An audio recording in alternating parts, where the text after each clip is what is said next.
First of all, has everyone used Zoom before or similar kind of technologies? Yes or no? Yes. Yes. Yeah. Excellent. Okay, so that kind of helps a little bit in making sure we're all familiar with the technology.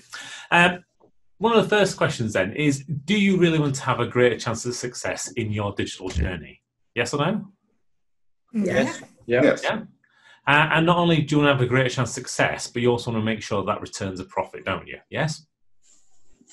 Yeah.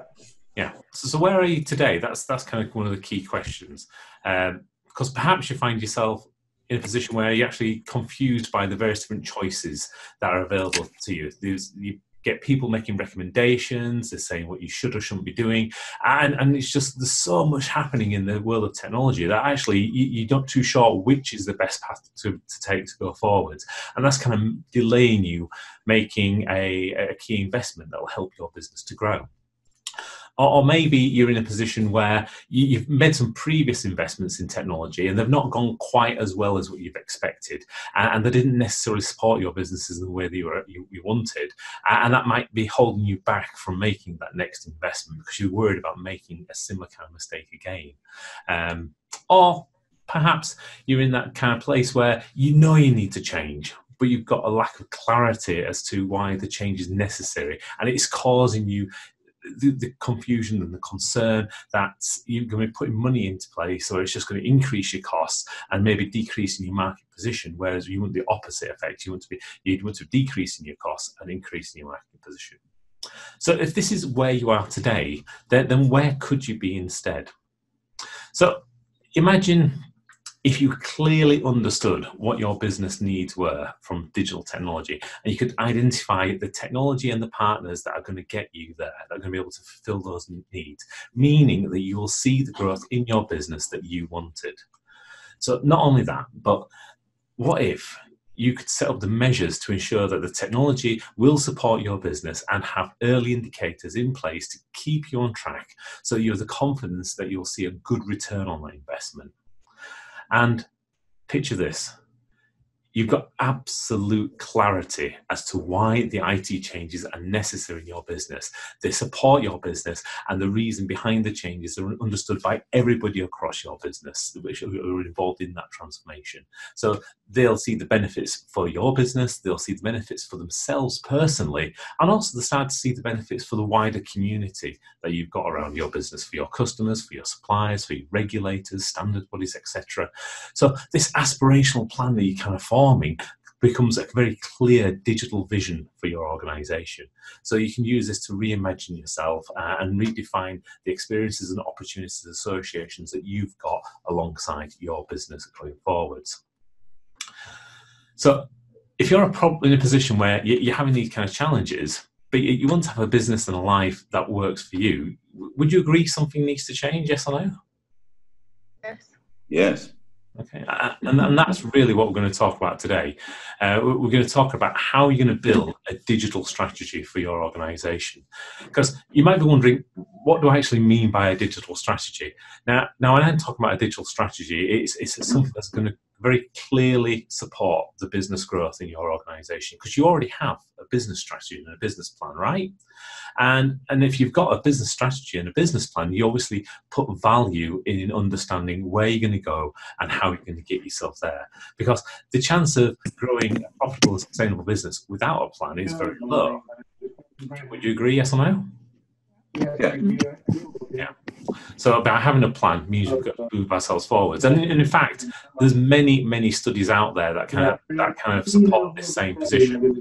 So there's a study in 2010 published by the Journal of Business Mentoring, which proved that out of 11,000 and odd businesses, those that had a plan grew faster. There was another piece of work done by Tim Berry, who's a small business trends analysis, who interviewed over 3,000 businesses and found less than 1,000 of those businesses actually had a plan. With the number was that those that had the plan were able to grow twice as fast, secure more capital, and were accepted for more borrowings going forwards. And then, as Dennis said, what's close to our hearts is the piece of work done by well, I'm contacting you over the time as well. It'll probably Friday, just to double check or something. But, is it Chris? We'll go ahead and Chris is already on mute. Okay, thanks, Vanessa. Thank you. You too. Bye-bye. Bye-bye. I think I will stop anyway. Someone that's close to Dennis and my heart, which is around the Leeds University, Oxford Science and Goldman Sachs small businesses course that we did, they found that actually people that were engaging in planning, having regular training and mentoring grew 16 times faster and achieved 25% higher revenue growth. So if you're focusing so much on planning, on strategy, and you know that it's going to give you results, then surely you should think you should need to put the same kind of effort into your digital strategy as well. So when we start thinking about a digital strategy, you really have to think that we've never lived in an age of such change, because everything is moving forward so quickly. And there's an argument that says that if you're not moving forwards and you're not changing with the times, then you're either stood still or you're moving backwards, because everybody else is accelerating beyond you. And if you read publications by people like IDC, Gartner, Forrester, they all agree that to survive and thrive in business today, you don't have to understand just your digital strategy, but you need to also understand the digital strategy of your customers, and you need to align with it as well. Meaning that you need to understand how your customers are using and applying digital technology in their lives, in their companies, in their way of acting out businesses, and make sure that that is incorporated into your strategy. And today it has never ever been simpler, because with IT now becoming more consumerized, there's more cloud services out there, everything is becoming cheaper, it's quicker, it's easier to test out new ideas, see what will work for your organization, put them into action to create something new. So we're kind of at this teetering edge where we're in the fourth industrial revolution, where we can make lots of differences happen in our organization, and this is going to see changes happen about the way we employ people, the way people actually work for us, the way we interact with people, and all these different roles and all these different facets need to form part of how we're going to work with our digital strategy. Because in many cases there are going to be times that actually some roles will become more redundant and they'll slip away, whereas actually other roles may become more prevalent, and you need to make sure you've got those inside your organization as well. And we can see this. There's some great examples already in the marketplace, probably well overused examples, but if you think about Uber, they don't own any taxis, but yet they're one of the biggest taxi firms now in the world. You've got Airbnb, they don't own any properties, but yet they've challenged their industry quite significantly, and now completely revolutionized how people can actually get hold of properties and be able to stay somewhere else. And that's, again, by embracing their digital strategy and understanding what their customers wanted and how they're going to integrate with their digital technologies as well. So you kind of got to ask yourself the question, how many kind of new ideas and new technologies have you tried out for your organization recently or for your clients? So you might be wondering, who am I? Why am I qualified to talk to you about digital strategies? Well, some people say I have two major weaknesses. One, I'm ginger, and the other one, I'm a geek. So for the geek in me, it is giving me an excessive enthusiasm for digital technology and IT. And over the past 36 years, I've kind of been building up on these skills from a very early age of doing just simple right to today, where I do some really amazing things across large organizations. As for being ginger, well, as my speaking coach tells me, why try so hard to fit in when you're born to stand out? So maybe technology is your weakness, but how can you turn that into your greatest strength? So back in September 2014, if you'd been with me, I was having a nice cup of coffee with Prosperity on the Uxbridge High Street with a good friend of mine, John. Now, John is a really nice guy. He's about 5'10", athletic build. He's got a London accent because he's based in London. And I've been working with him for about 5 years at this point. And he's been working with the same organisation for 17 years as the operations director. Now, for John, he was going through a massive amount of turmoil because his business had just been bought out by a set of venture capitalists, and they were struggling to basically meet the various different demands that the VCs were asking. Now, the meeting that he asked me to have with him in Bret a Manger was to tell me that we were going to have to change the terms and conditions of how we were working together going forwards. He had been pushed into a corner, you see. He'd been told by the VCs that they needed to reduce their costs, they needed to eke out more payment terms from clients and from their suppliers, and he really did not feel comfortable in that position. He felt like he was being compromised, being put into a place where he couldn't really work. Now, working with John, what we found is actually he didn't really enjoy working with venture capitalists, so he wanted to set up a business in his own right. So I went through and we worked out what it is he could do. We worked out that actually he wanted to set up a business where it was bringing together a community of people with a lot of different specialisms, where they could therefore bid for work as a group and be able to win that work. So the first piece of work was quite difficult to find. He spent time going out there. He picked up the first piece and was delivering it himself personally, probably in a situation that you may have been when you first set up your business. After that, we found that he managed to pick up more work, more traction with other people, but it became an issue, the fact that he was already committed. He already had time that was already stretched. So that time management we were doing with him to help him on that needed to change. And we need to look at actually how can we build systems and processes and IT around how he was delivering for his clients to make sure he built in that consistency and that reliability and the quality that he wanted to ensure his clients were achieving. So we went through that process of building out a very clear business pattern that worked for him and for his clients, and built it on the back of using digital technology. So today, John's in a position where actually he's made some massive changes. It's not been easy for him because he had to obviously deal with the issues around how to get things working with his wife. He had to deal with issues about how he gets things working with his clients. He had to find out how to bring in more opportunities and how to make those work and support them and underpin them with the technology items. And he was also going to a marketplace where people were turning around and saying that actually there's no market there. It's saturated. People are just competing on price all the time. But we stuck at it because he knew that if he could understand exactly what his clients needed and exactly how his clients were going to work, then we could make a difference. And it did. We got to a position where he was winning work, even from established players, that was far in excess than what they were doing. He was in a position where by the time we finished the first year, we'd already gone through and got 6 major blue chips in his portfolio. By the time we finished 5 years, his business was worth £14 million turnover. And today, the thing that he's most proud about with regards to his organisation, how he's used the digital technology, is he's built a community of over 500 world-class experts in his business that help support one another. And for me, that's been one of quite many really enjoyable experiences I've had over my career, where I've worked with a number of different organisations and I've been really privileged to help them in their transformations, some big ones and many, many, many small businesses in making them work. Not only that, but in 2015, I was given the opportunity by the British Computer Society to write for their publication on digital leadership, which went worldwide. I've also published my own book on digital transformation in 2016, which became an award-winning and best-selling book. And I've also been recognised in 2017 as an international award-winning speaker. And last year, I released another book and became a global award-winning coach and mentor as well. So it's not because I'm anything special, but it's because I've had the opportunity to be able to work with lots of organisations on being able to help them make their transformations work.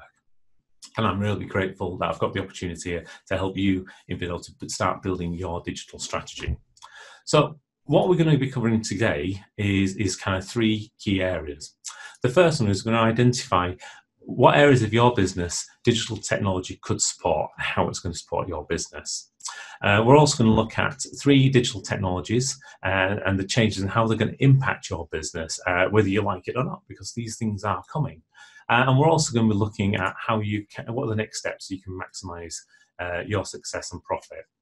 Now, when I was speaking with Lisa and Dennis, they were telling me you guys enjoy having things that are more interactive, and you're going to get some tangible asset out of the back of it. So hopefully you've all got your workbooks that we sent through on email.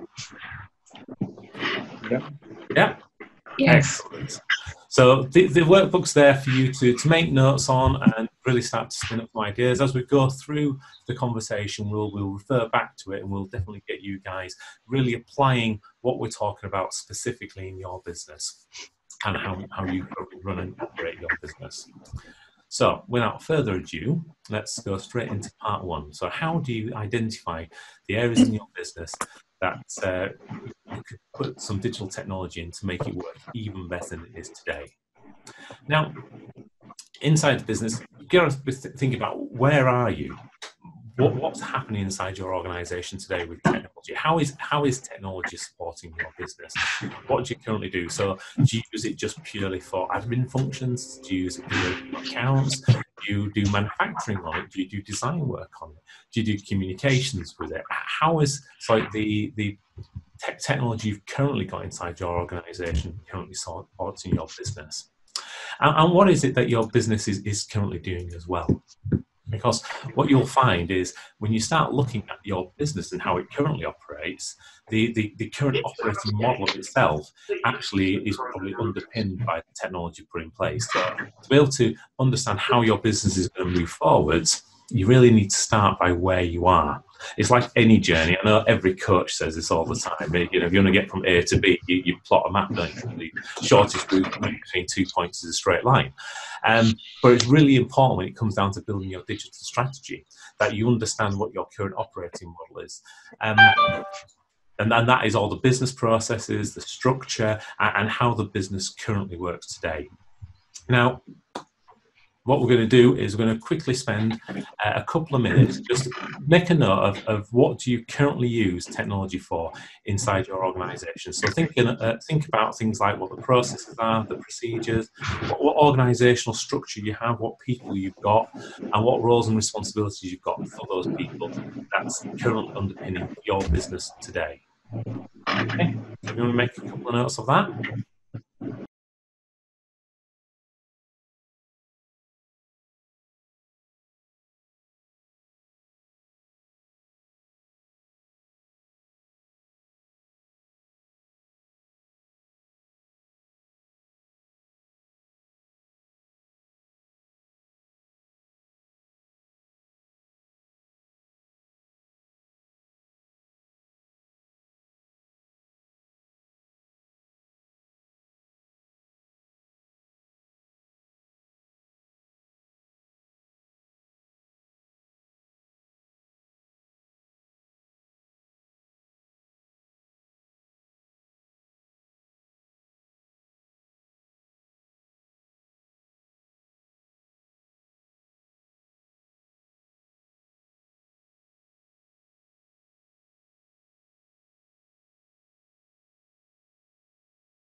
So hopefully you've written down now an idea of who you've got inside your business, what kind of roles they've got, and this should have been quite easy to do, because this is today. This is what you live and breathe inside your organisation. One of the interesting things with IT is great at making things easier for people, or by doing things faster. But when you get it wrong, all that happens is you create a bigger mess quicker, which is one thing that some people don't think about. So we're trying to make sure we get the right technology in the right place. So the next thing we're going to be thinking about is what's what current technology you have in there. So we've thought about what the business is and the business process is, because every piece of technology should be supporting a business process. So now have a think about what is the technology you have in place inside your business, and which business process that you just mentioned does it currently support. So, for example, if you're thinking about invoicing, then you might be looking at your accounts package that supports that. If you're thinking about email marketing or something like that, or communications with your clients, then that process will be underpinned by some form of CRM system, customer relationship management system, or some form of email automation system.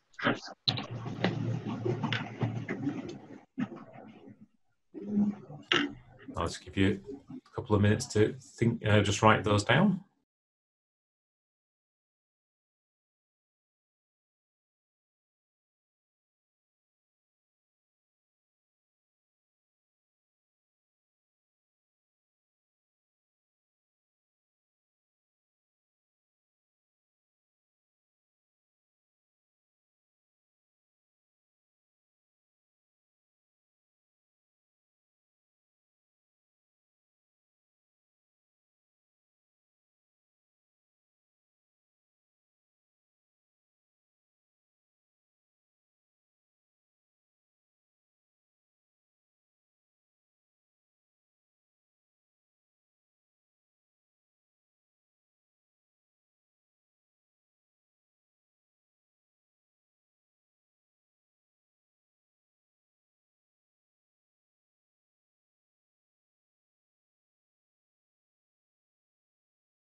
Okay, so we should now have on your page, you should now have a very clear picture of what are the current business processes and what the current people you have in your organisation and what the underpinning technology you have there as well is. Anyone familiar with the concept of bottom-up and top-down design? Say yes or no? No. Vaguely. Okay. Yeah. Many years ago.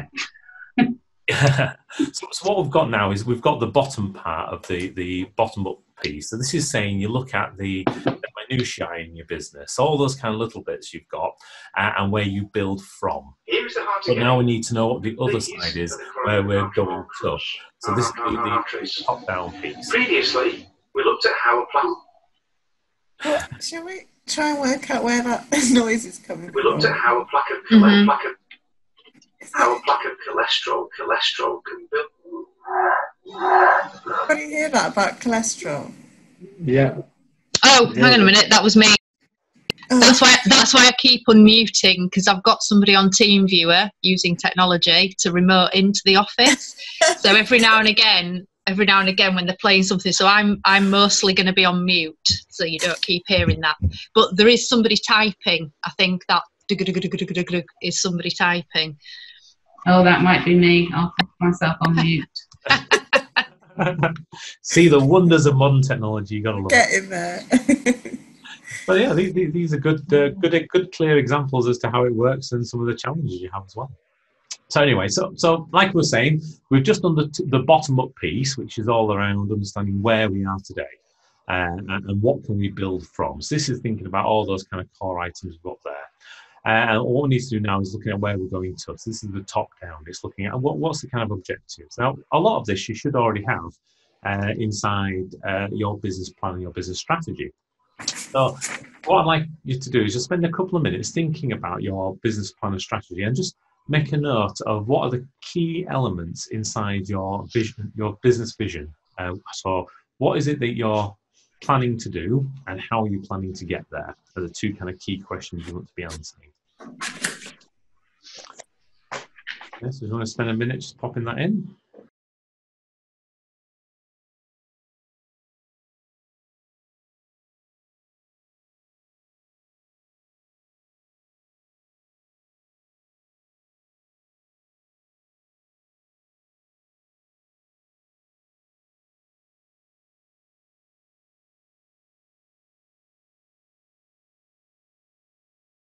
Okay, shall we have a quick run around the table and ask everyone to share? So what's kind of the key vision for your business going forwards?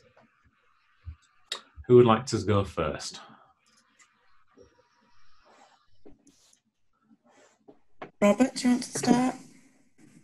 Yep. Okay. This is focused on moving forward. So from the way I'm looking at it now, it's we've got all our internal processes, and then being equipment manufacturers, we've got a bit around our equipment.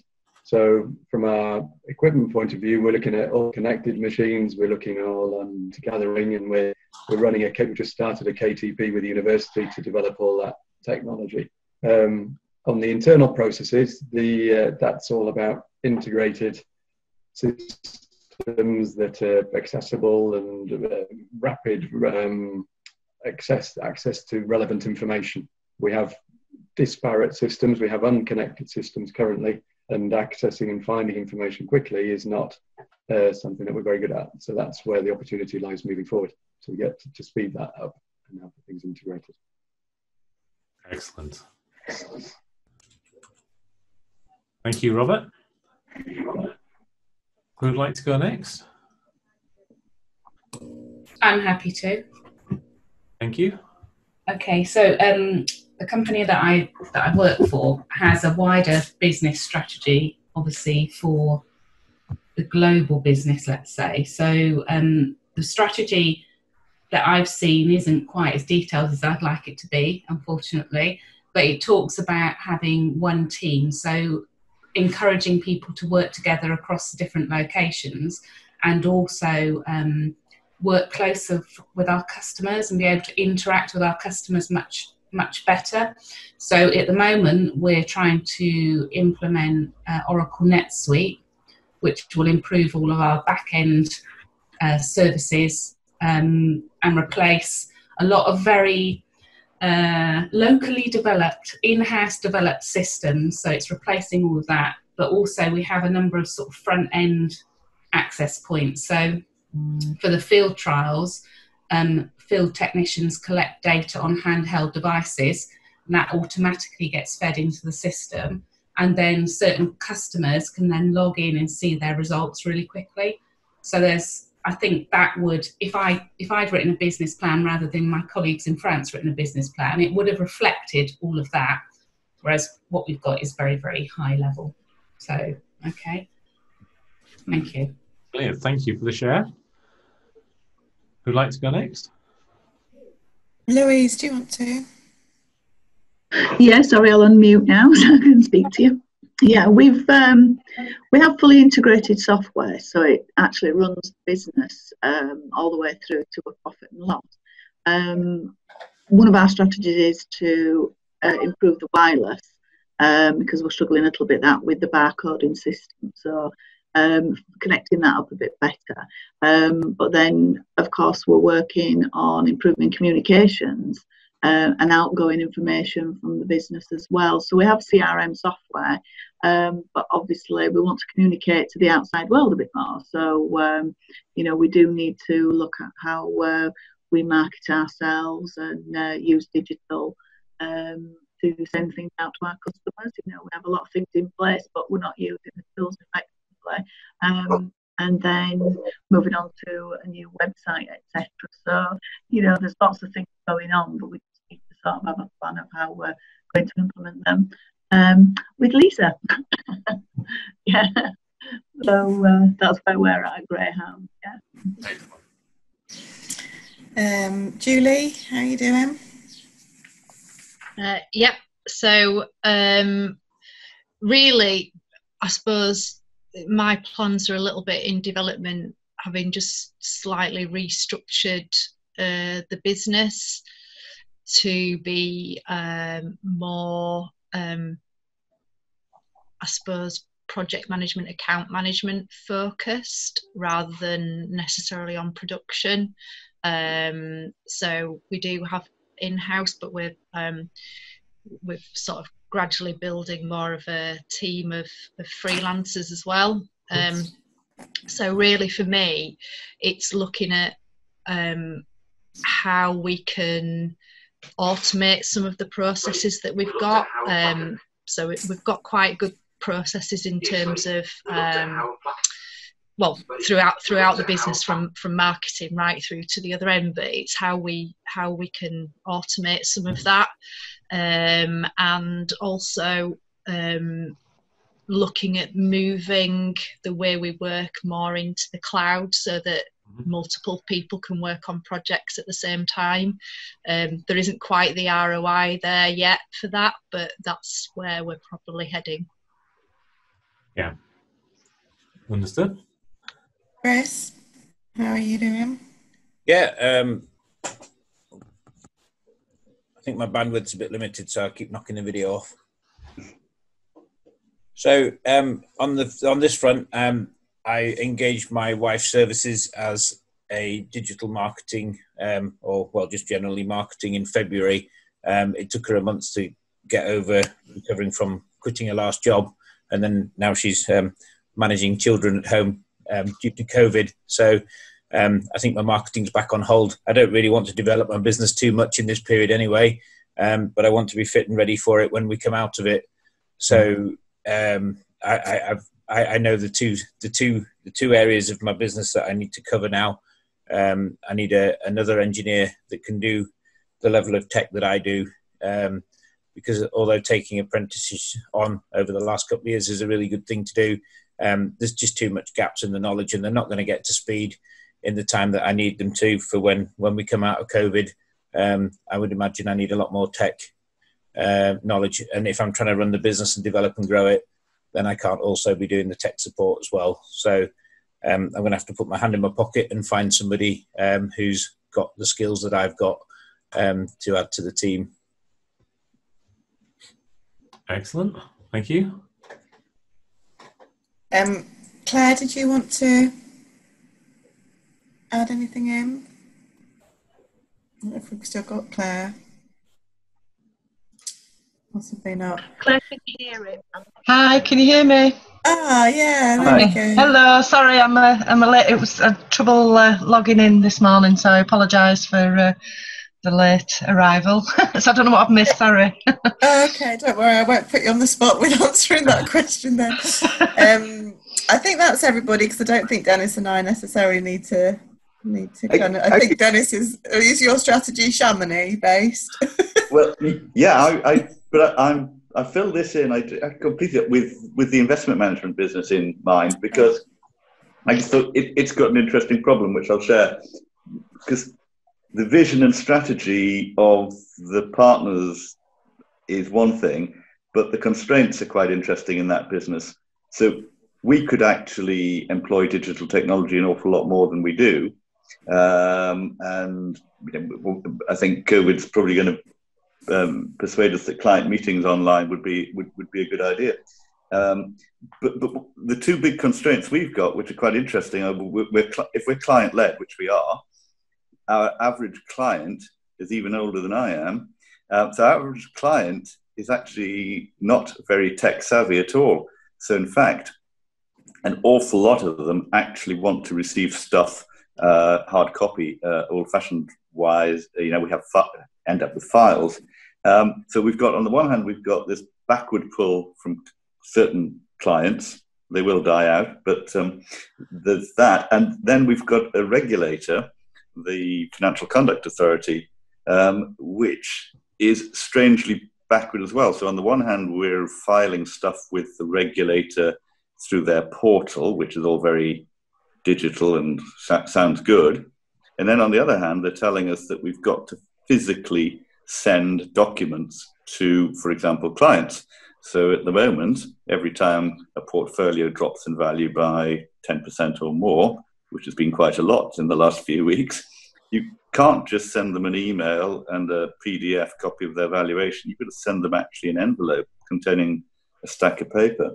So we actually have this really strange pull, constantly this pull backwards that we've got to manage. So I just thought that was quite interesting on reflection.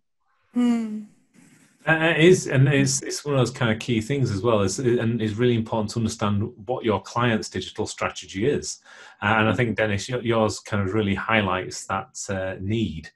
Because if you were going to go headstrong into making everything digital and you've still got these massive constraints and your clients aren't going to use it, then you might be putting money in the wrong place. So really good telltale sign that actually understanding what your clients need from the digital world and what they will need tomorrow as well. Because the Financial Conduct Authority, I'm pretty sure, will change in the next 10 years and become a bit more digital. But potentially some of your existing clients might not. I think that's a good point, Martin. What we've tried to do hitherto is be as digitally aware in terms of the operational aspects of dealing with transactions, which the client doesn't see, and the bits that the client sees, we're trying to present in the way that the client would like to see them, i.e. the old-fashioned way. But there is a danger in that, as I said, the old clients are dying. And the next generation of clients won't be the same. Definitely not. We'll come on to that a little bit later, actually. So brilliant. Thank you all for sharing what your business visions are there. There's lots of variety, as we can already see. All of them have got a very similar theme in there. So the next bit we're going to look at is actually what are the goals and drivers for each of those. Now, what you should be imagining, and you may have already done this before in the past, but you should be imagining that for each element of your vision, you've got like a piece of string. And that piece of string is going to attach to a number of goals and a number of drivers. So effectively, as the goals or drivers change, the bit of your strategy becomes very obvious which bit's being moved across. Now, you might be wondering, what's the difference between a goal and a driver? Now, when I'm talking about drivers, I'm talking about things that are currently causing you or your business pain. They're things that you're trying to move away from, things that are a concern. So as we were talking and listening through the various different business strategies there was a number of drivers coming through in regards to, we want to be able to reduce the amount of cost it's got behind implementing business process. We've got around making sure we're compliant with regulations. We're looking at how we can remove the gaps with regards to things not being fully joined together. So you think that things are getting missing, you're not finding everything. So there's a whole variety of different drivers that could be in your business that are all part of the vision that you're trying to enact. And same with goals. So goals are it's the happy place. It's where we're moving towards. It's where all the good stuff's kind of happening. So what it is that it looks like when we get there, when we've kind of enabled this vision to happen, strategy, what is it that looks like? So again, it's like you spend 2 minutes thinking about your business vision and strategy, and just write down maybe 5 or 10 goals and drivers, which are kind of either moving you to make sure that does happen, to push you in that right direction, or pulling you towards actually something great. Okay, I'll just give you 2 minutes again.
Okay, so hopefully you've got now 10 very clear goals and drivers, things that you want to happen in your business and things that you believe need to happen in your business to push you forwards.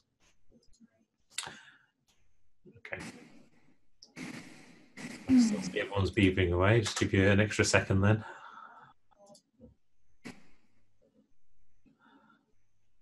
Okay. So where do we go from here? So goals and drivers can be quite fluffy. They don't need to be specific. They don't need to have anything there that's measurable, etc. But we are going to go into objectives now. So again, the same idea. We're building this kind of this effectively like this funnel where you've got lots and lots of objectives that come to a few drivers and goals, which comes to this one business vision that you're trying to achieve. And as you start to pull any of these threads, you can see what's moving across your business and why those things are happening.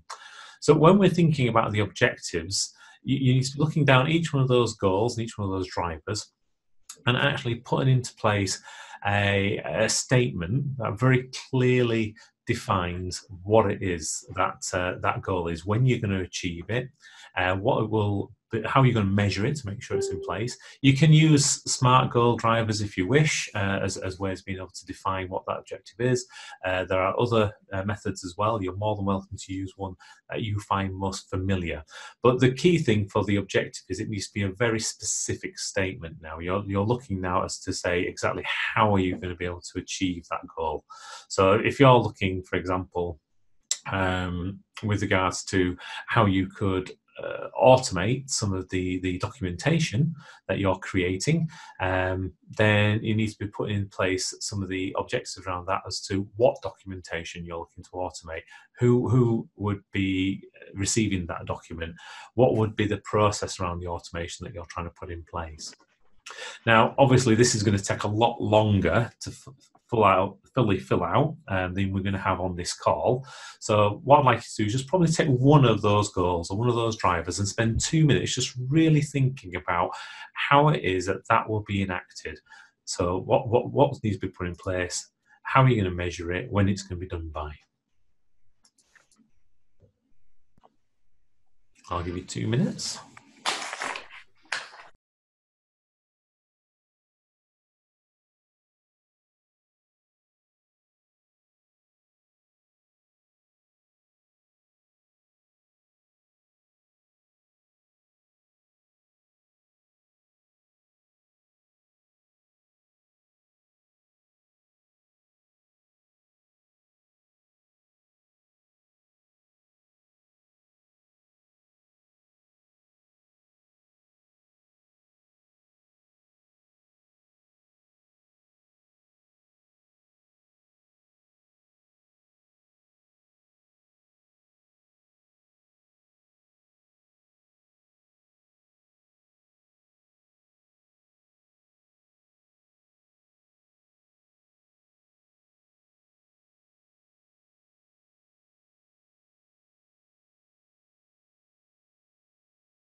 Okay.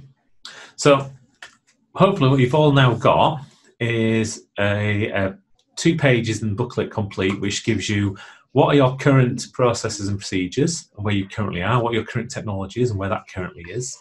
We've got a clear vision of understanding where your business is going. We've got a few goals and drivers in there. There may be more, so again, welcome to fill those in later. And you've now got one clear objective that you've defined that's going to match up to one of those goals and drivers. So where do we take it next? Because that kind of gives us the position of where we're going towards and starts the top-down piece. So now we need to work out about what is this to-be future going to look like, and this is where it really becomes a bit more fun again, because it can be, when you're starting to think about where you're going, you can start to use lots of divergent things. Think about the art of the possible. Where's things going to change? How's it going to look when you've got it in place? What's the new organisation structure might need to be? What's the new process going to be that's going to underpin how you're going to see that objective in your organisation? So thinking about the objective that you've just written, we now want to be thinking about what is the capabilities that you need to be able to make that objective work. So do you already have the right people in your organisation to be able to apply that objective? Do you already have the right process in place? Do you need to rewrite a process there? What's that process could look like? If you do need to create a new process, do you need to automate it in some way through IT? And in which case, do you have an idea at this point in time what technology might work for that? Or do you need to go away and do some investigation to find out what technology is in place? For that process of actually getting this in place, do you have the right team available to you to enact that change? Do you have a change process ready for that? Do you have the right training and things in place? So really start to think about what are the capabilities you need to put in place to be able to make that objective a reality. Not only in the final enactment of it, but actually in that transitional period between where you are now and where that actually needs to be in place. So have a bit of a think about that one.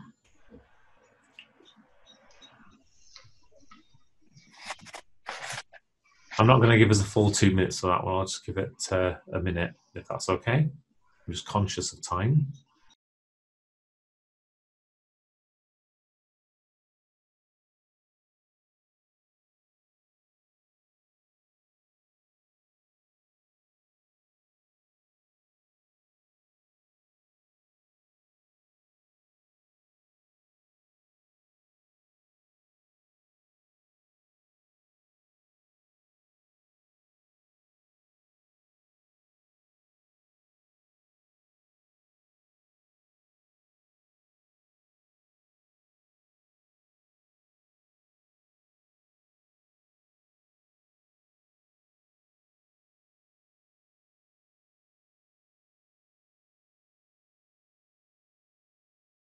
Okay, it'd be great to get 1 or 2 people just to share their thoughts on what they've come up with for their capabilities. So any volunteers?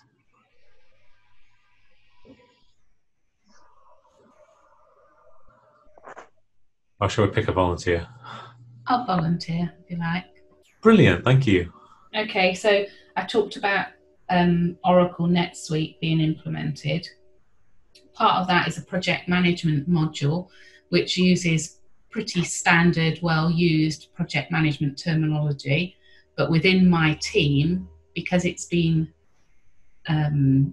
in-house developed, the project management system, they aren't that familiar with project management standard terms. So one of the things I'm going to have to do is make sure that they understand the terminology used in NetSuite and make them aware that it's standard project management terminology.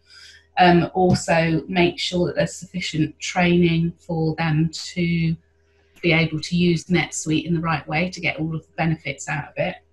And also make them or give them some training in financial awareness, because they link into obviously financial processes, which prior to the implementation of NetSuite, we probably had a sort of finance and admin team that did a lot of that for them.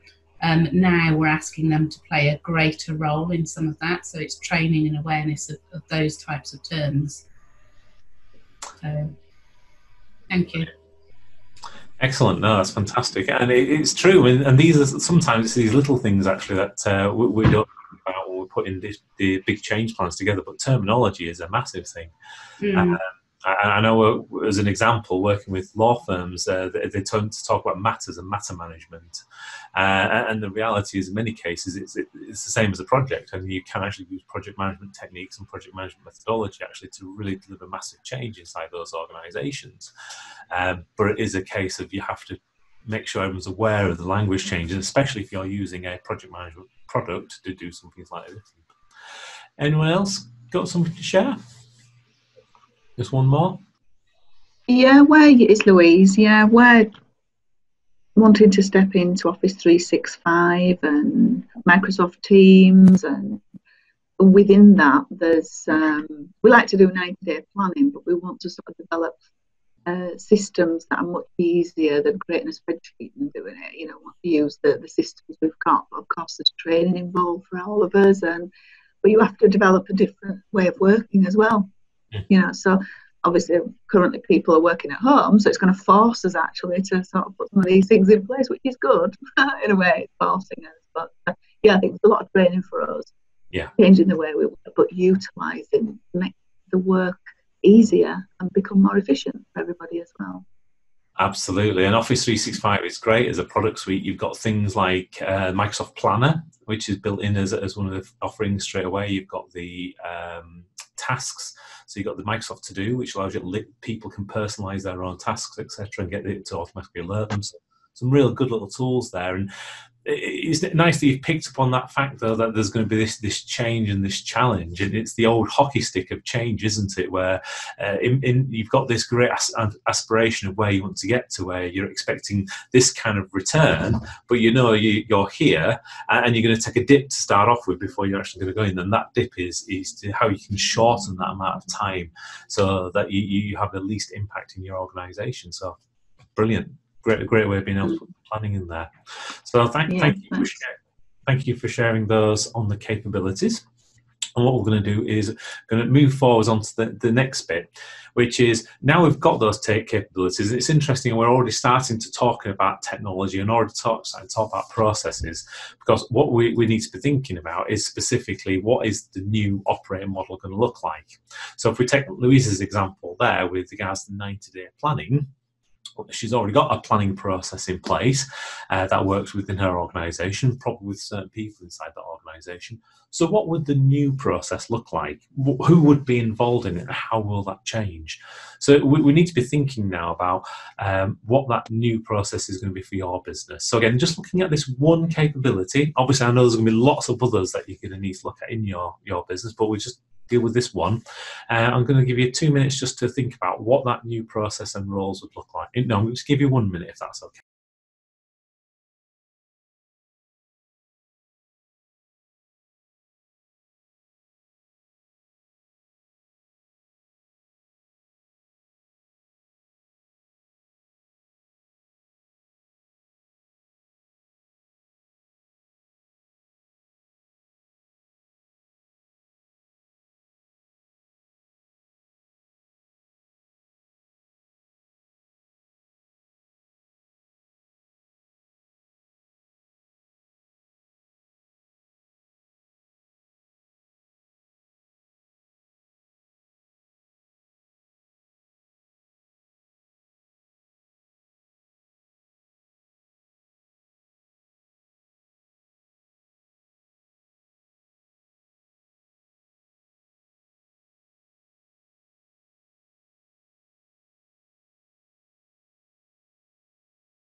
So then the next part we'll be thinking about, unsurprisingly, you may have already guessed, is going to be the requirements. So probably shouldn't have done like that. That's teasing. But we need to be thinking now. We've got now what the processes want to look like and the people. We know what we're trying to achieve with the capabilities. But actually, what requirements do we have on the technology? What do we need the technology to do, and what do we need? How do we need the technology to behave? So when we're thinking about requirements come into like two parts. You may have heard people talk about functional or non-functional requirements, and it really comes down to just those two questions. What is it, and what does it do? So, for example, if you're thinking about a functional requirement and we're thinking about 90-day planning again, what you might be thinking about is that we need one clear place where we can store all of the objectives for the next 90 days with time bounds. We need to have a way of being able to remind people about when these are due. We might want to put in about dependencies, how each task may be dependent on another task. When we think about it from the non-functional position, so what it is, we might be thinking, okay, well, we want to get access to it wherever we are. So a cloud-based solution might be what we're thinking about. We might be thinking we need to have it so it's recoverable, so that if something went wrong, we can get a backup recovered for it. We might want it to tell us when there's a problem. So somehow it has its own monitoring, its own alarming system. We might think, actually, we need to have it available to us only Monday to Friday, 9 till 5, or we might need it 24/7. So have a think now about how you're going to be able to automate some of that new business processes and new structure, which we think about as your target operator model, and think about what requirements you have on it. Let's give you 1 minute again on that one.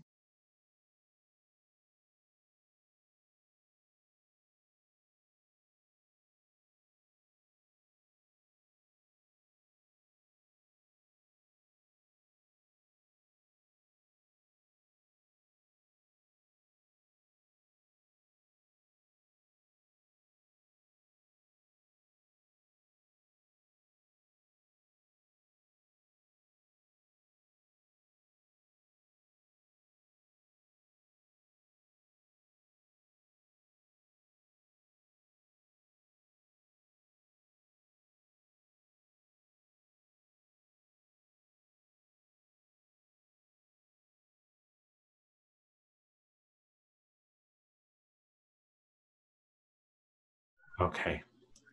And then that feeds into this next part. So this next part is the technology item of it. So now we've got a shopping list of what we need the technology to do and what we need the technology to be and how it needs to act. We can now start to look at what kind of technology it is that we need to put into place. So for example, I'm going to come back to yourself, Louise, because you had a very clear vision. You're going to move to Office 365 and specifically 90-day planning. If it was for 90-day planning and you've got an absolute requirement that says you need to have dependencies in place, then things like the Microsoft Planner tool might not work for you as part of Office 365. Yeah. So it doesn't allow you to match dependencies in there. So you might need to put a manual process in on how to deal with that. Yeah. So, or you might be looking for a different project management tool. So when you're thinking about the target technology you're looking for, now you've got your shopping list and your requirements, that allows you to now go out there and see what other technology it is that you can bring into your fold and make sure it definitely does what you need it to do.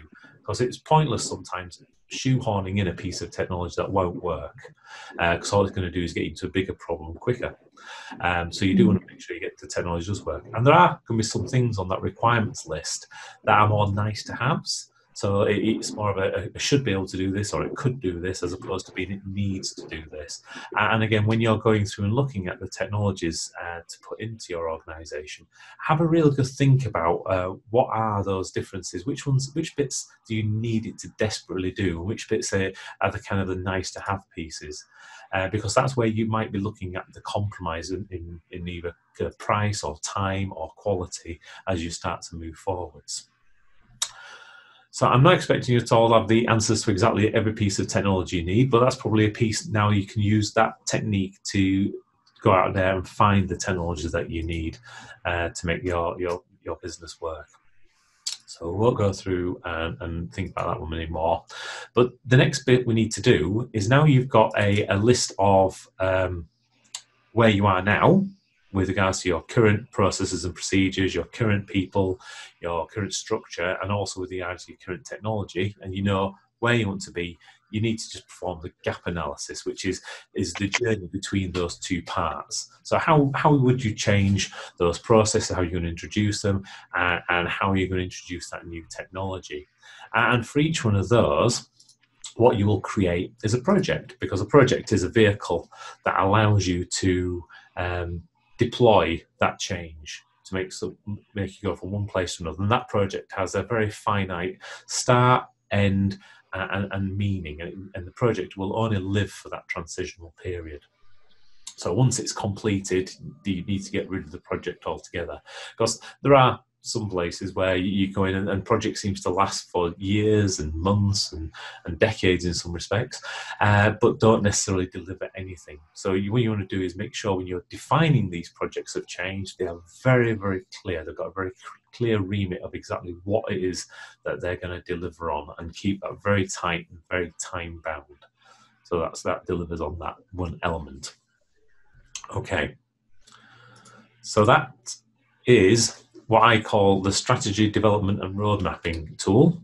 It's a very simplified version of enterprise architecture tooling, which is used by nearly all large businesses down to changing their businesses for the better. I found it actually works for all businesses, regardless of whether it's a large business or a small business, because it really gets you to think about what it is that you're trying to change from a technical perspective, and why it is that you need to change it. And hopefully you've now got a tool that you'll be able to use inside your businesses to take you forwards. As a bit of a side note, and might make you smile, when I was developing this, I actually called it Stratomatic after Wallace and Gromit, but that's just my sense of humour, I think, more than anything else. Okay. So any questions before we move forward on to the next part? Brilliant. Okay, so hopefully you guys enjoyed part one, which gives you a good tool now for building your digital strategy moving forwards, and hopefully highlighted a few areas where actually having to make sure you've got it aligned with your customer strategy really makes and pays dividends. So what we're going to move on to now is... Can I just ask a question? Would you be able to let us have that final completed slide for me to forward on? Yeah, no worries whatsoever. I'll have to do that. And also, Lisa, as we've talked before, I will put the recording of this online as well, so people can get access to it and re-watch it if they need to. So no problem at all. Okay, so part two. What are 3 digital technology changes that are going to have an effect on your business, whether you like it or not? So looking at some of the kind of key trends that are happening in the market space at the moment, and from a small business perspective, what do we need to do about it, and how can we kind of capitalize on this inside our organizations for the better as well? So technology number 1, drum roll please. What do you know about online video? So guys, let's have a quick round of the table. There's a couple of things that people know about online video today. What's everyone's experiences with online video? YouTube, maybe? Netflix? Yes, yeah, use those. Yeah. Anyone using online video for marketing? We are, yeah. But I'm not greatly involved in it. So. Okay. Training materials. We did have a YouTube video of the factory operation a few years ago. We did that on YouTube. Brilliant. Excellent. Any other forays into the video market? We're using from our SolidWorks, our solid 3D solid modeling CAD software. We can produce videos that we put on the website to explain how the process works.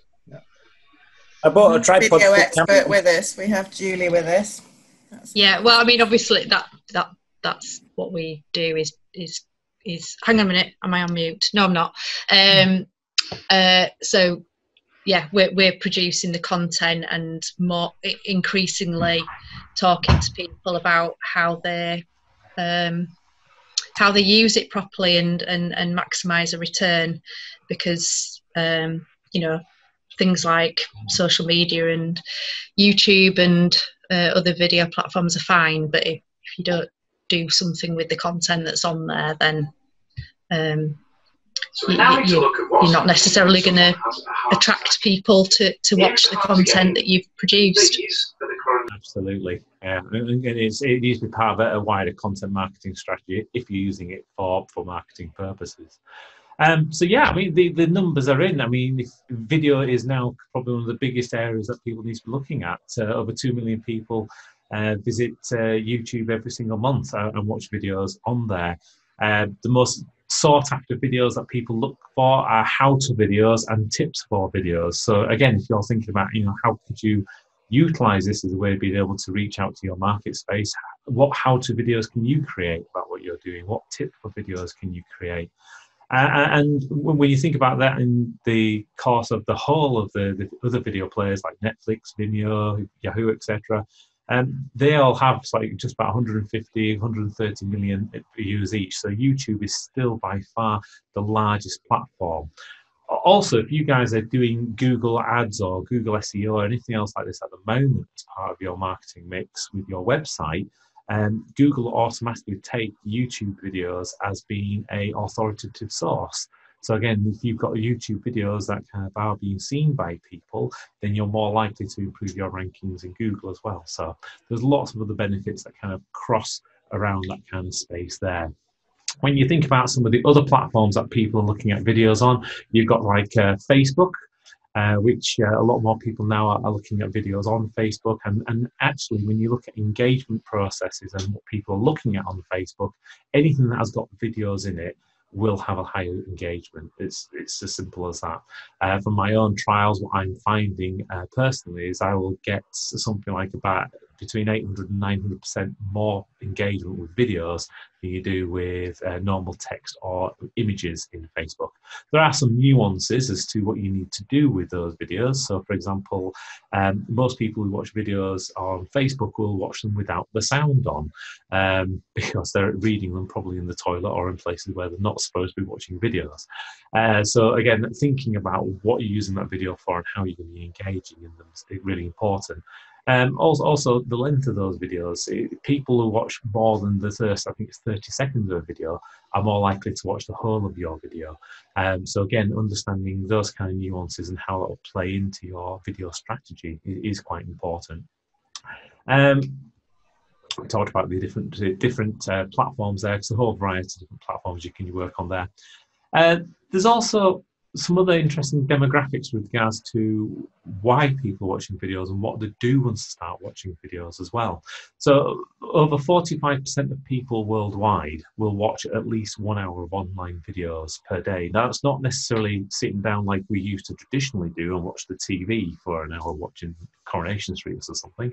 But there will literally be 5-minute snippets here, 5-minute snippets there. And those little bits of time add up to more than an hour worth of online video watching per day. So if you think about that from your workforce perspective or your customer's perspective or from your supplier's perspective, that's a lot of interaction you can already start to engage with those people if they're looking to try and pick your brains for something or find answers to something in a variety of different ways. Can I just mention as well that it's not just necessarily for use with marketing. What we're finding is that a lot of larger businesses are using it as an internal training tool as well. And with customers that have with our customers that have customers on retainers, such as software businesses, they are doing these how-to and top tips in terms of getting the most out of the software or getting the most out of the product, or if it's a business that has installers, for example, how to install things properly. So it's being used across our customers' businesses rather than just for marketing purposes as well. 100%. I think the easy thing with marketing is there's lots and lots of figures out there about it, which helps being able to show how you can use it. But you're absolutely right. I mean, I've seen businesses using it for training, which is the other clear obvious, and there's a massive push for people to move on to online training because it's cheaper for most organisations to deliver that than it is to send people away to a training course at a remote location and having to pay them, pay the training company, pay all the travel expenses, etc. You've also got things like company briefings, etc., where what was the original traditional town halls, things like that is now going to be more online. So again, you're seeing organisations where they're getting a monthly briefing from the MD or the chief exec coming out specifically using video and being distributed that way. Not necessarily always using a video call, because again, that requires everyone to be there at the same time. Things like project managers and project management is another thing that I've seen videos start to be used for. So when people need to send their weekly updates as to where they've got with regards to whatever task or daily updates, again, rather than having to bring everybody together into one specific meeting, you can use video as a way of being able to just get somebody to record 2 or 3 minutes about what they've been doing and get that sent out to everybody, and then people can complete it at a time that's convenient to them, rather than to necessarily have to disband into a specific meeting. Which means when you do bring people into meetings, they should be meetings that have got key actions coming out of it, or maybe brainstorming or coming up with new ideas. Because if it's just for information flow, video is really, really powerful in being able to get across a lot more information than a normal audio call would do, or even a piece of text. It's also interesting, for example, when you think about video in lines of what we're doing today in a conference call, and trying to get everybody online and also to show their face when they're in the call is really important, because you can very quickly see when people are interacting, when they're consumed by doing something different, when they're distracted, when they're confused or they just don't understand anything. A lot of these things come from the non-verbal communication that as human beings we rely on most of the time. Whereas when you don't have that facial interaction with people, either via video or via anything else, you lose a lot of that key communication that comes through. So video itself is having some massive impacts across the globe as to what happens there. Not only just from the marketing perspective, like I said, but coming back to some of those marketing things, if you look at things like millennials, which are, again, they've grown up on this now. Many of them may not even know what a record is, or a cassette tape, or what you'd actually do with a pen and a cassette tape. Ask them that question, that's quite interesting. Whereas for us, this is probably something quite normal. Now, when you look at them and what their habits are with regards to consuming video, over 40% of millennials will trust implicitly what YouTube says. And over 60% of them have stated that they will act on what they've been told by somebody on YouTube and actually make a decision. And that's a massive change in how people are socially finding answers to questions, and really relying now on things like videos to get the answers. So you might start posting on how to tidy your bedroom then, things like that. Actually, that's a really good idea. I never thought of that. We've been doing this so wrong so many times. More applications. Love it, excellent. I think you're onto something there. So with video, one size doesn't fit all. So there is different habits and different ways that people are consuming video depending on what they're wanting to do. So if you know, I'm guessing you've all got one of these, a smartphone. Yes, no? Yeah. I won't get you to wave them in front of the camera. I might do later. I don't know.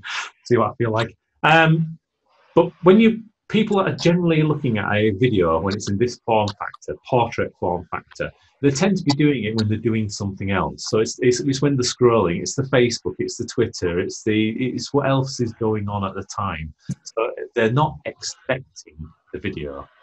So it's short sessions, it's frequently done. So it's when they've got that 5 minutes at the bus stop, because people have now got to the point where they can't do anything else other than pick out the phone and look effectively at what's on there. So this scrolling action of doing that, just to get little bits of news, bits of information, bits of inspiration, very unplanned, unstructured kind of way of watching stuff. It really is, it's that kind of casual discovery stroke time wasting aspect of browsing. So when you're trying to pick up or attract somebody, or trying to get into their mindset about what they're doing, if you've got somebody who's got it in portrait mode like that, then do a portrait style video. But keep it short, keep it very specific and to the point. And that's whether it's going to be for part of a briefing session, whether it's going to be part of your marketing session, whether it's going to be on your own internal social media, if you're using one of the many social media platforms out there, like Facebook Workplace, for example, which is another great tool for being able to share things internally as opposed to being an intranet. They do be conscious about that's how they will be looking at it. They're looking at it in the portrait format. Obviously, the other side of it is thinking about the landscape format when it's like this. So when people are traditionally watching like they would do on TV or watching it on the computer and things, and that's usually it's because they've spent the time, they've done some research, and they want to do something specific, and that's where they are searching for things like the how-to. So, you know, how to edit a photograph, how to grow petunias, how to whatever it is, and they'll be sitting down specifically to watch that, and that might be a longer session, 6 minutes, 15 minutes, half an hour. whatever that kind of period of time is. Do be aware though that people have a shorter amount of attention span to these things. So try and break things down into smaller videos. Maybe 3 or 4 15-minute videos would be better than 1 45-minute video to provide that kind of same level of information. So it's really around when they've got their device in landscape mode, it's more education, it's more entertainment, it's more relaxation, those kind of aspects that they're looking for. So again, when you're thinking about what kind of videos you're going to put on there or how people are going to be consuming it, that's the same thing. So an example might be, and I do apologise if I get this wrong, Robert, but we're doing a video there to show somebody how the product's going to look like. You'd probably expect them to be sat in front of a computer or something. And in which case, you'd probably do it more of a landscape style video, because it's something where you want them to really concentrate, give you some feedback, or maybe they're looking to get some information back from them. Yeah. Good. I just know that, Julie, you've done that really interesting project for Laxton's. That's the type of thing that would be might worth sharing, particularly for some of the manufacturing companies. Yeah, so Laxton's, I mean, they've been quite fortunate that they're part of an organisation called Future Fashion, because they're a textile manufacturer, and Future Fashion have put together a fund for textile manufacturers to digitise their training and look at innovative ways of training their staff. So we have gone in and filmed all their basically their standard operating procedures, including things like knot tying. So it seems like quite an innocuous thing, but if they can increase the speed that one person ties a knot by seconds, it can massively increase their capacity in the production process. So it's quite, they've got quite clear ROIs that they can set out. So the other part of it is that they wanted to be able to give people the opportunity to refresh on the shop floor. So we've worked with another technology company to they're just about to put together the prototype now. So it's going to be a learning platform, and it's going to be sort of AR, so that when an operator goes to a machine, they can trigger that particular section of learning, and all the standard operating procedures are broken down into individual steps.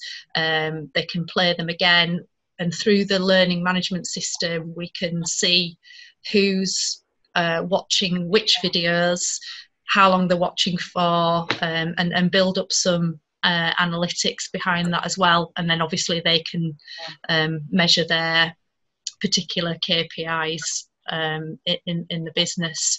So yeah, it's quite an interesting project, and they've had to consider things like do they host stuff on their server, do they use Wi-Fi? I mean, their Wi-Fi is pretty poor, so all the tablets that they're going to use at the machines are basically everything's downloaded onto there, and then it'll sync up when they're in certain areas of the factory.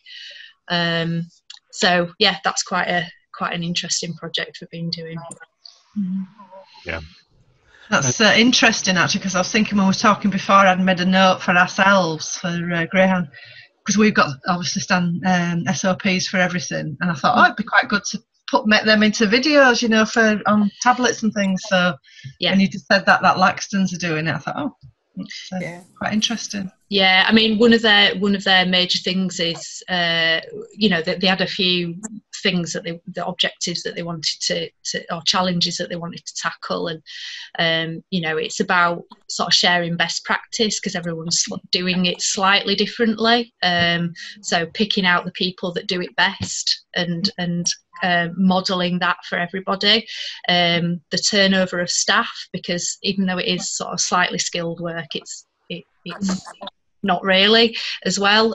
So the turnover of staff, they need people to be able to move from one machine to another, because they've got, as they get orders, there'd be slightly different processes that are required on different machines. So they need to make that as easy for people as possible.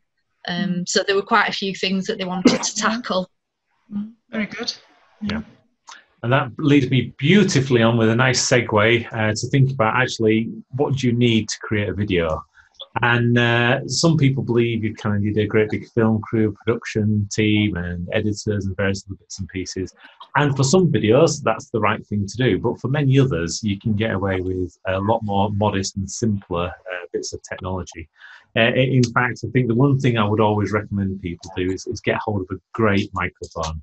Because whereas people will be quite forgiving usually about the quality of the image that you get, nobody is forgiving of the quality of the audio. So just think about one of those conference calls you've been on where it's constantly breaking up or there's noise in the background, and just how disruptive and how irritating it actually felt. So making sure you have a good quality microphone is probably one of the key things. So if you've got one of these, which we have got, and you've got something like this is a little Rode microphone, which you can pick up from Amazon for about £20, I think it is. Then you can effectively create your own videos with really good quality audio and be able to, again, very quickly work out whether you have got a return on investment that you can utilise there. So if you're looking at recording some standard operating procedures, you could either do screen capture of your own laptop, or you could record yourself actually doing it if it's a manual process on a phone or some other kind of device, and start to actually see whether this works for you. And if it does work for you, then great, then you've got the opportunity to think, should we make it a bit more professional? Should we bring a team to actually create it or not? The other thing that some people believe is that they've kind of missed the boat on this, that, you know, video marketing is now dead and everybody else is doing it, they're not going to be able to catch up, etc. And this is not the case. Video marketing, especially at this point in time, is just really in its infancy. All platforms are desperate for good quality content. So this isn't talking about creating adverts, it's not talking about just creating noise out there, but talking about creating proper content that people can actually utilize. And this, again, doesn't necessarily always have to be the most production ready content you could imagine. In many cases, people want to see the reality of things. And what they're looking for is sometimes what's it look like inside your organization? How did you come up with those decisions? What is it that you do to make that happen? So the guerrilla kind of videos, or the kind of more raw videos, can sometimes have a better traction depending on what it is that you're trying to do and how you're trying to make it work. And again, we've seen this with some of the big things that have happened in the market space as well. If you think back a few years ago, I think it was Tylenol or Advil, it was from Johnson & Johnson. They went through a whole process where somebody had replaced their pills in some of the bottles with I've forgotten the name. What was it? Anthrax or something daft like that. So several people became quite ill from it. And what they did is they, instead of blocking people out, they arranged their board meetings, etc., to be at the same time as primetime TV. And because straight away people could see what was going on, they felt a lot more secure. And in fact, they rallied round the company rather than condemning the company. Whereas other companies in the past, which have done similar things but tried to hide these things, have had massive condemnation. So there is definitely a good thing to be able to share more openly, to just show people what's going on in many respects, and just be a little bit raw, a bit more human and approachable. Because at the end of the day, we are all human. We all make mistakes. We all have our foul-ups and our faults and our first time where we do things and it doesn't quite go the way we expect them to. And sometimes people need to hear those stories to know that they can still approach you and that you understand where they're coming from. So videos are a great media for using. So thinking about that, let's just have a minute thinking about how could you use video in your business. So Claire's already mentioned about recording operating procedures. I'm kind of guessing, Julie, you already use video quite extensively in your business. So it's not cobbler's shoes there. Yeah. So if you spend a minute just thinking about how you could use video in your business. So anything that you could do from your business perspective that could entertain your clients, And what you could do to educate your team or internally, or even your clients or your suppliers. Maybe you need to educate your suppliers on how to best interact with you. What about for commerce? Is there anything you can do there that can help drive people? What you could do around advertising and marketing, etc. And what about general communication? There are things that you need to put maybe regular briefings out. Would it be better off doing those briefings now via video rather than doing the old-fashioned newsletter? I've been creating a big long list while you've been talking there, so there's loads of stuff. But one thing that you mentioned is Facebook Workplace. What I'm thinking is if there's one place where everybody can go and they know they're just going to be seeing the work videos rather than them all getting mixed up with other stuff or having to go to the website or something. If there was one communication space where the videos were, that would be great. So is that what this Facebook Workplace is? Facebook Workplace is a social media platform just for work, really. So you would get them to create their own account in there, or you can create them for them. You can put restrictions, so it might be that they only can log on with an account that uses their work email address. So there's various things you can do to try and have a modicum of control, but it works exactly the same way as Facebook does. So you can set up different groups for different kind of disciplines, etc. You can put videos up there, you can put documents, you can put word-based content. I don't use Facebook. I probably should. The company does, but I don't, so I'm not particularly familiar with it. But one of the, I think it's about time I should probably start. But it's somewhere where people will go. They need to go, and they're only going to see work-related ones, and they could be structured in some way, from training ones to how-to ones to SOP ones to just a brief the briefings. Can you structure it in that way? Kind of. You'll need to be a bit more creative. It doesn't have like a hierarchy or taxonomy in the same way as you'd expect from, I don't know, like a proper document management library of some kind. Right. But what you could do, for example, is you could create different groups, which would then allow you to then put those videos. Yes. Okay. Group for you might create a group for briefings or something, and then people can either search for those items or go into those groups to find those items. So I imagine you need a little bit of thinking about if you are going to utilise that technology for that purpose. You can do it. Yeah. Do you think the Facebook is the best one for that? Well, quite. Or is there another? There are others. Yeah. It all comes back to what you're trying to do for it. So if you come back to the tool that we just used earlier and think about those requirements that you've got for it and then really look around those. I like the Facebook one. I think it works really well. I think it's simple. I think the fact that nearly, I think it's nearly 4 billion people use Facebook or something. No, it was 2.4 billion people use Facebook. Means that most people actually know how it works. So it's intuitive. You don't have to start training people on how to use it, etc. Whereas I think some of the others can be a little bit more. Office 365 has its own built-in version of it, which some people think is fantastic. I've worked with them before in the past.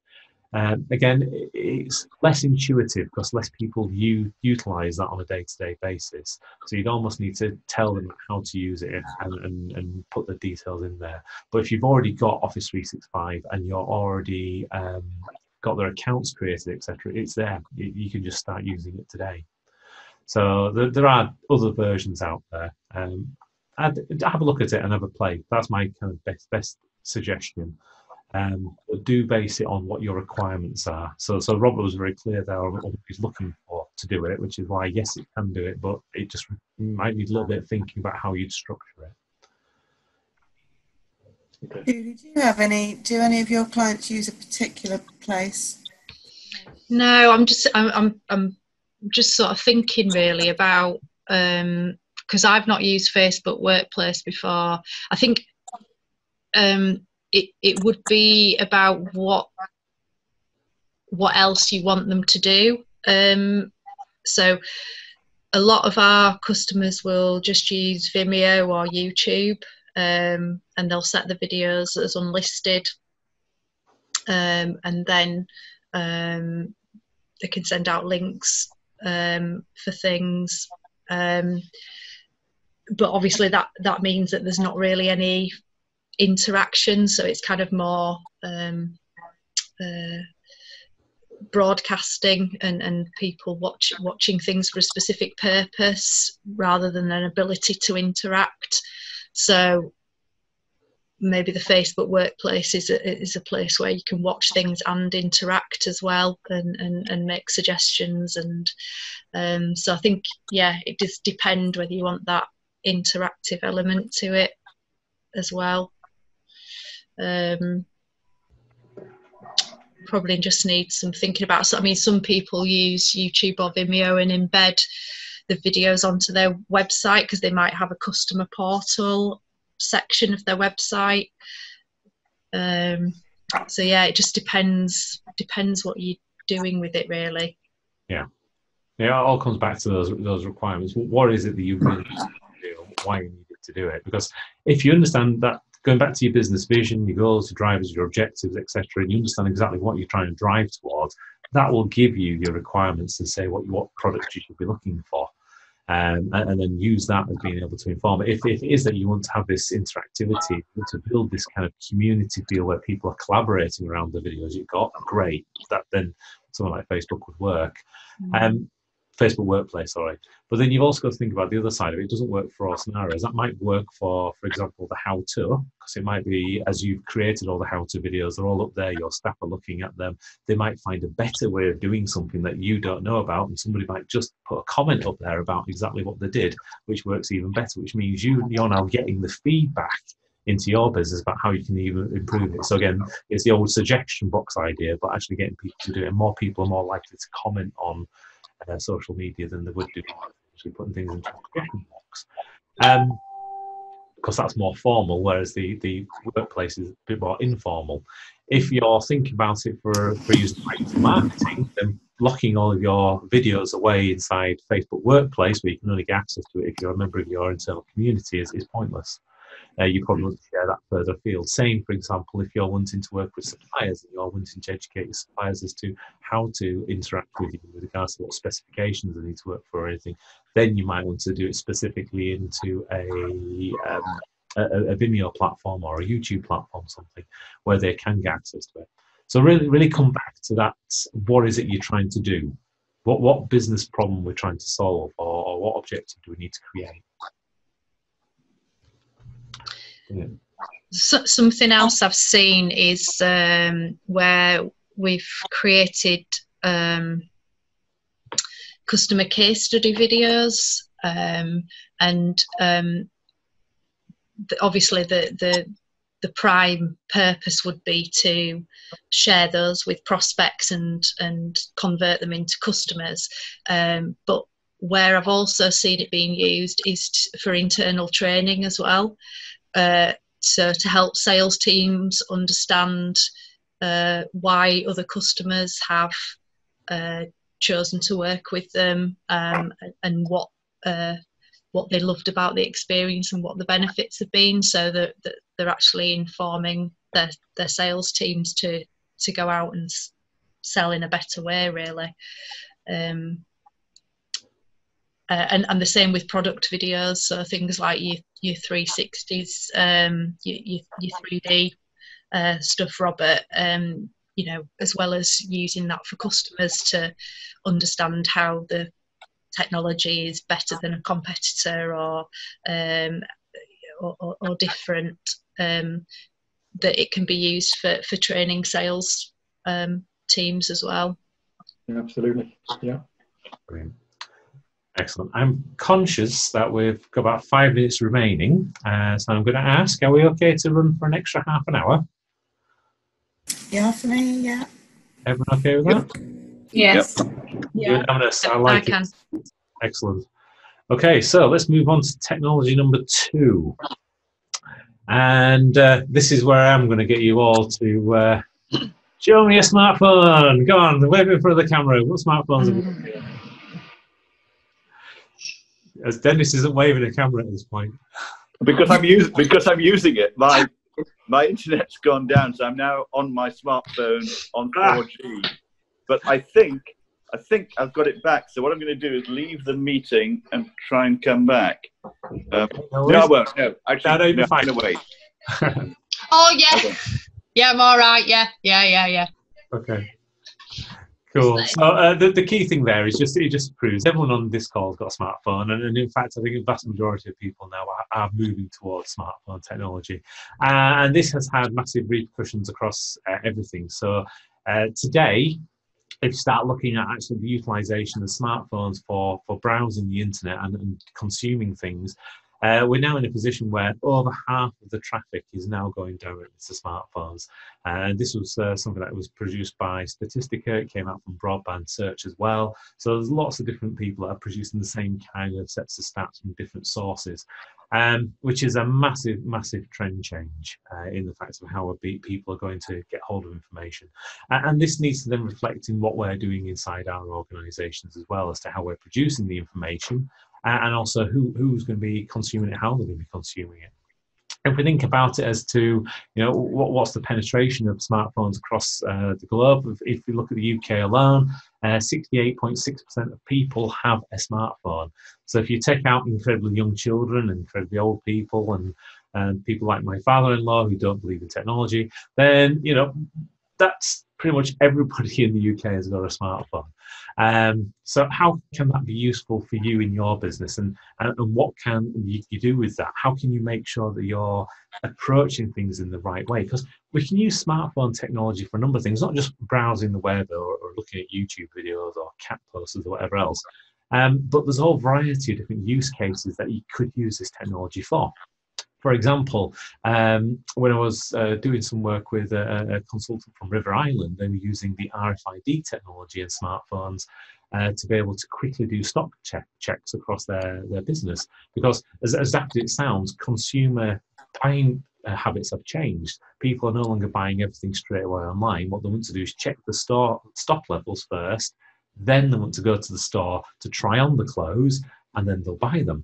But if they get to the store and the stock level's wrong, if it's reported there is a size 12 there and there isn't, then straight away they're on the phones. It will tell 100, 1,000 people effectively how bad that store is before they've even done anything else. Because you all know, anybody who does a good turn, they'll tell one person. For everybody who gets a bad turn, they'll turn 10. You've heard that stat before, yes? Yeah. So again, it might be that these kind of things could help with your business. How could you use that kind of geospatial information that smartphones give you to be able to say whether people are in the right place or the wrong place? Julie was telling us a minute ago about the customers using AR to be able to put in front of the operator the right training video as they're there. So again, another great use case for things like smartphones and digital technology. You've got the classic stuff. How can you mobilise your workforce? So is there anything you could give the people that are working in your hands straight away? I've been working with a client who's looking at, they've got a multi-skilled team, again, where the skills of the team, they're looking at how they could switch them between various different tasks around their area. And make sure that happens in a smooth way, they're looking at everybody on their mobile phones will be literally sent a message, or they'll have an app effectively that they'll have to confirm a message on that says whether they accept the new assignment or not. And we're looking here at a workforce of 10,000 people, so obviously it's a big number, that one, but it can be done for a much smaller workforce as well. So you could very quickly say, what time has somebody got available? Can you reschedule them to go do something else within your organisation? So how could you use that potentially to help mobilise your workforce? What information could you have? So we've talked about things like video. Could we do it so that the video is consumable on the mobile phone? So perhaps, when they're having a coffee break or, they're in between tasks, etc., rather than going to cat photos again, maybe you could entice them to look up something that's happening inside the business. Maybe they could watch that business briefing. Maybe they could go through a bit more training. Can they consume it on their mobile devices?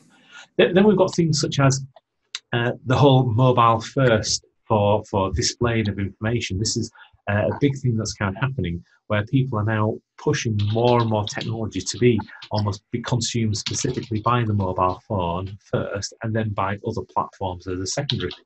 So it's a marketing example, but Instagram is a classic example because it is designed principally for mobile phones. You can get a website that will give you the information, but it's designed to be used with a mobile app. And there are various other things available as well that are specific to mobiles. Some other queer things that happen with regards to the way mobiles work is actually how much attention span people have.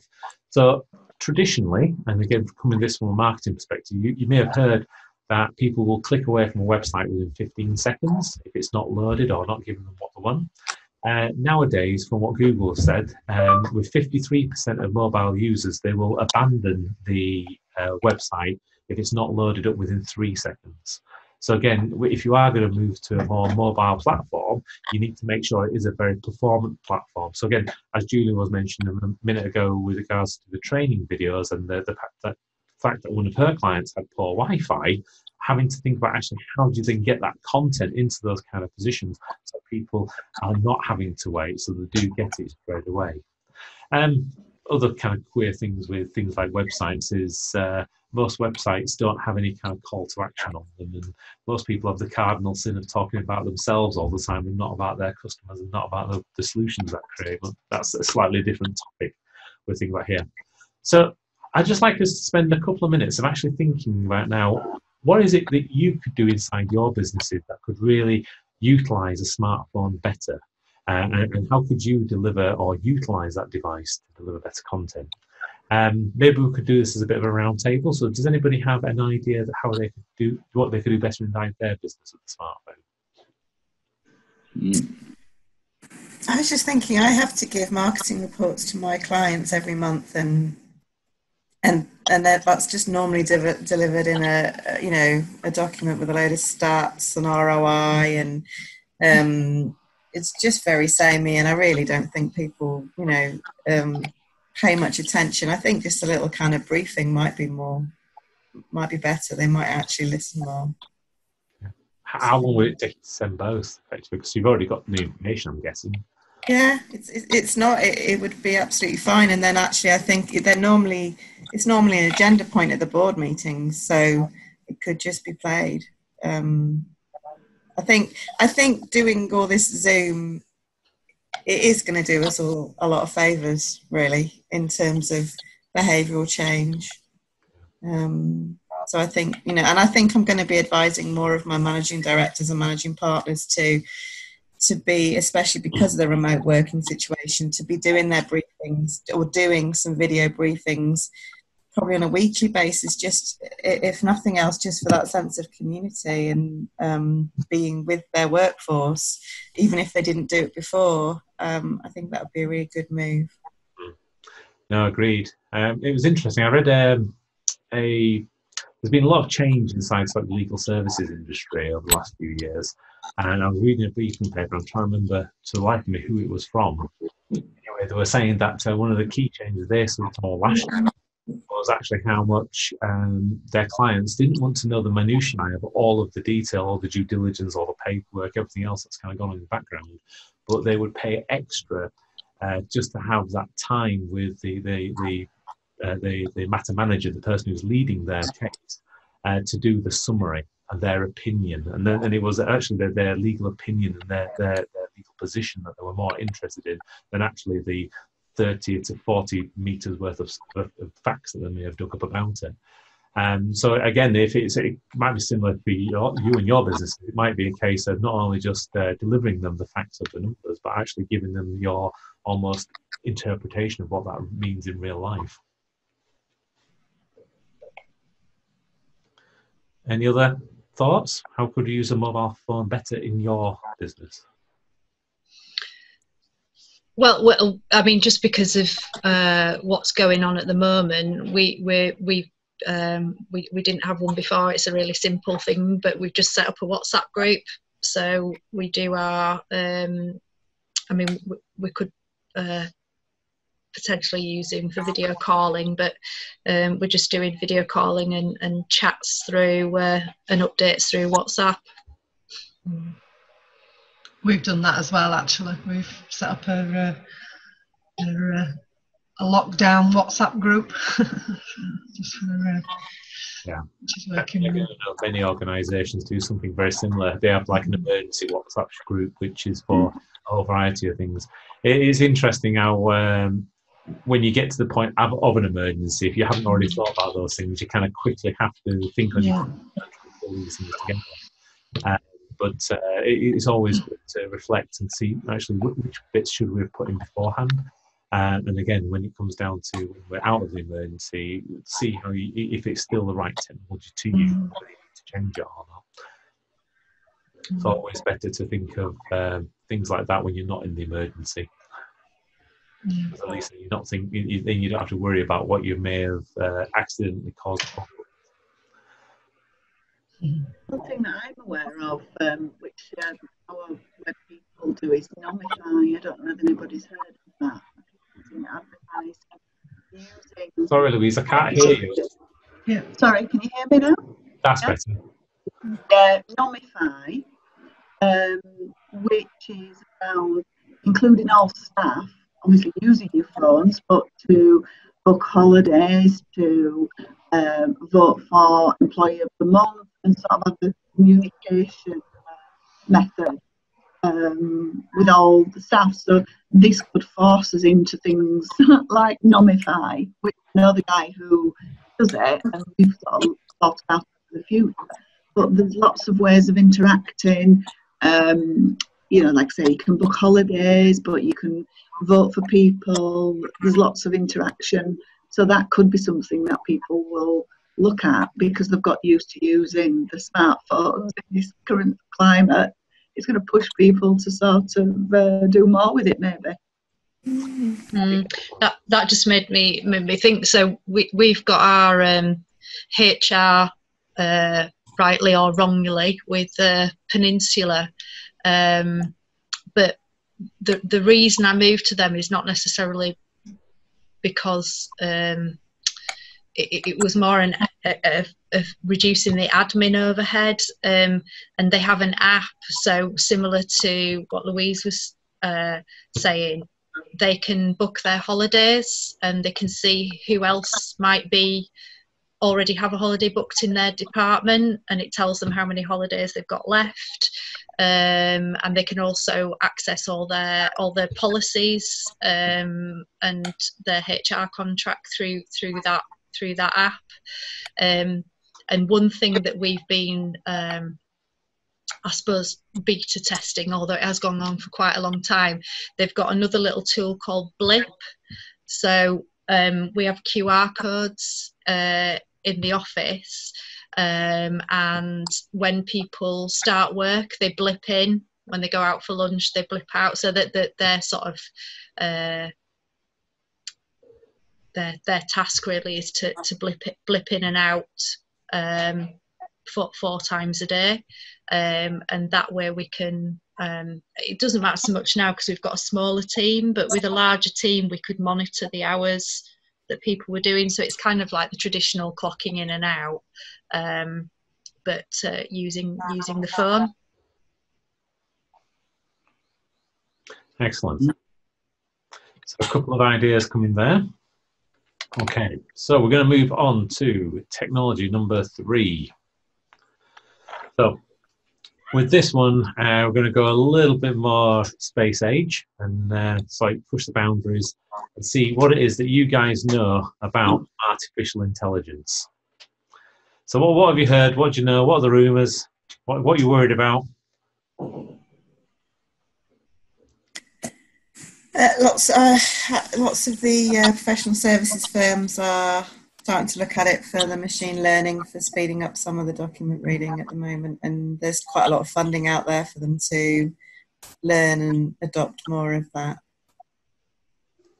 Yeah, so there's a lot of people putting a lot of money into it at the moment, definitely. I think documents categorization and selection and things is definitely one area that seems to have got a good use case for it as well. Yeah, we've got a few examples. So we do some work with a company that do all the back-end systems for companies like Virgin Holidays, and you know, so if you go and book a holiday, not that anyone's doing that at the moment, but you know, traditionally you type in where you want to go and the dates that you want to go to and from. So they're one of their products is an AI product where customers can put together a sort of profile, if you like, so like you would do for your Facebook account or your LinkedIn account, and what that means is that the system can then troll the internet for and your social media accounts for keywords. So you can then personalize your holiday a bit more. So you know, if you want to go to Mallorca in September, the system will then look at your social media posts and things that you look at on the internet, and it'll figure out like that you like surfing, or that you like a particular type of coffee, or that you're really into baking, or whatever it is. And then it'll look for holidays in Mallorca in September, but it might suggest things that are close to a really nice coffee shop, or the best beach for surfing, or whatever it is. So it's in that industry, they're looking to personalize people's searches. Brilliant, absolutely. So the key thing with the AI is it's a bucket with container for a lot of different types of technology, and everyone seems to just like say it's artificial intelligence. Now, when we start to look at these different types of technology, you've got things such as your voice control personal assistant, so things like your Alexa, your Siri, the Cortana. You've also got things like transcription services like Otter and stuff in there. So anything where we're using the voice effectively to either interact with something or convert the voice into something else. We've got a whole raft of different AI technologies that are based on that. You've also got the series of customer assistants or chatbots that are coming up as well, which seems to be another area that's taking off, specifically on how to improve customer services and helping with things like upselling or first contacts or anything else like that to try and help position people into the right place. You've also got things like the personalised shopping, and Julie's just given a great example of this from the travel perspective. You've got this also every day in things like Amazon, where effectively they're looking at your profile, your buying habits, similar buying habits of other people, etc., and really coming up and saying, actually, this is what we'd suggest you do. This is how you should be using the next thing. And all this comes around from looking at the large data sets that hold on people and looking for those similarities and the patterns that people have between them, and being able to match them back up and then to regurgitate that back to you. You've got a whole series of AI around things like autonomous vehicles. So you've got autonomous drones for following you, you've got cars going on, you've got automated manufacturing, automated warehousing. If anybody's looked up things like the Amazon warehouse videos on YouTube, it's quite marvellous actually, the amount of automation now they've put into a lot of these things. We've got robots that allow you to do things like baggage handling if you're going on a flight and things. So there's a lot going into that autonomous kind of vehicle piece of artificial intelligence as well. We touched on it earlier, which was looking at geographical information. So you're all probably familiar with GPS as being a way of being able to know where you are, where you need to be, and then following that using satellites. But geospatial information also covers things such as Bluetooth inside buildings, or RFID tags, or a whole myriad of other smaller technologies, which gives you the same kind of capabilities. So as Julie mentioned earlier, with the AR example, when the person went to that piece of equipment, they could see the how-to videos that were relevant to that piece of equipment. So geospatial information can be used for a variety of things. It might be to track tools, it might be to track people, it might be to measure queue lengths, it might be to, there's a whole variety of things you can do with that AI systems there as well. You've also got things like facial recognition and picture recognition. So you've got things like security systems there, you've got auto categorizations, you've got the way of being able to automatically apply things like metadata to items. So again, loosely similar to what we're talking around like document recognition, in the fact that you can now take in a set of images and it will start to like automatically sort them for you without human interaction. And you can see this on things such as Google, for example. If you go in there and you type in a search and you search for pictures of a specific building, somebody no longer has to have put that tag in there. They will automatically have done that. And if you go to things like Moments, what it'll do is if you put a picture up there of a location that you've been in, it will find other locations of the same without you actually telling it where that location is. So again, there's lots of this kind of facial and picture recognition coming out from AI perspective. You've also got things like document recognition. which we touched on earlier. There's lots of work going into that with regards to how to look through a document, not only to extract the metadata from it, but actually to extract key bits of data from it as well. So again, looking at legal space, it might be if you've got a series of contracts and you want to know what the end date of all the contracts are, it would be able to go through and do that for you, because it understands what the concept of an end date is and can pattern match to find what there is across them and create a subtable, which allows you to go through and find those.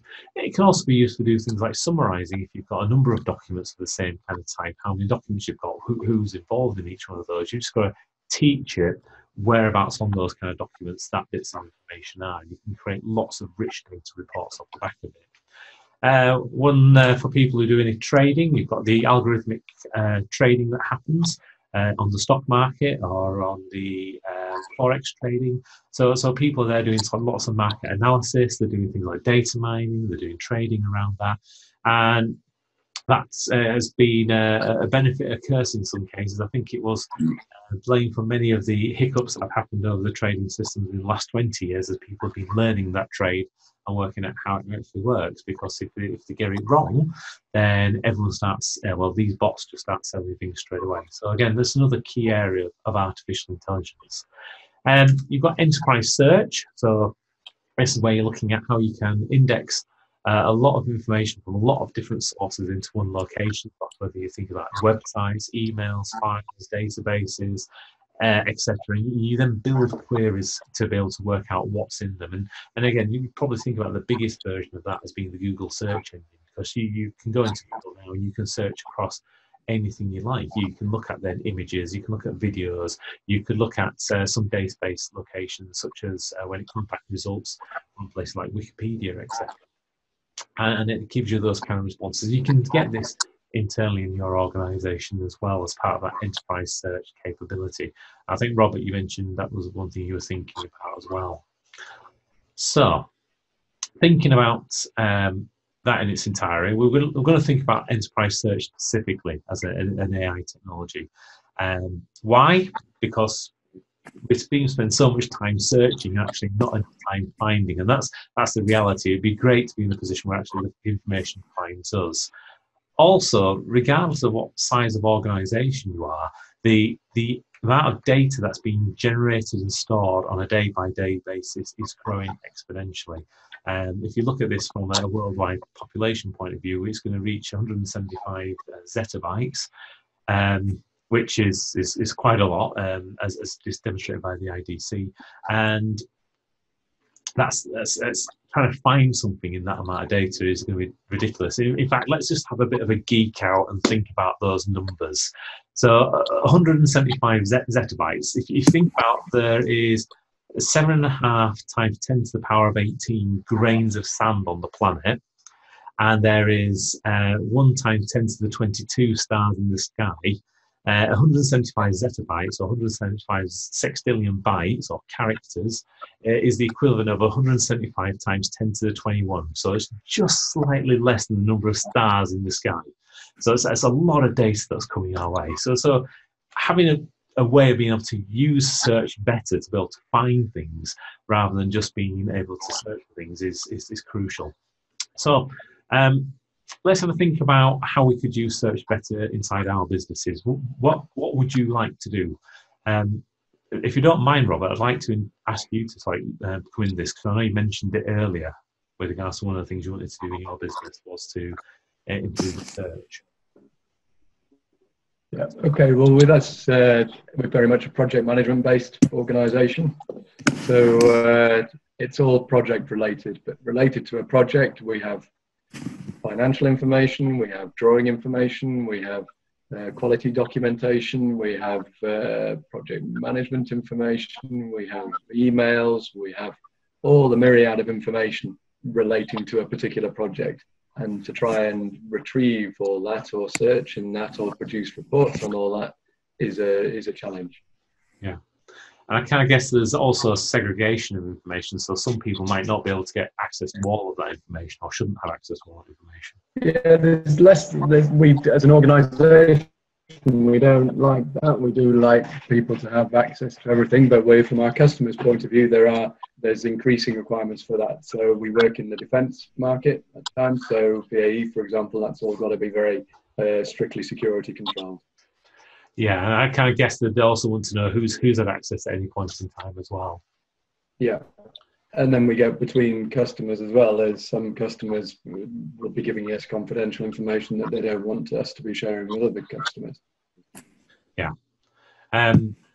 So for you, when it comes down to think about your enterprise search capability, you're kind of looking at something that would go across all those different systems, because I'm kind of guessing we've got a separate finance system there, a separate email system, possibly a separate document system, maybe a different imaging system you're using.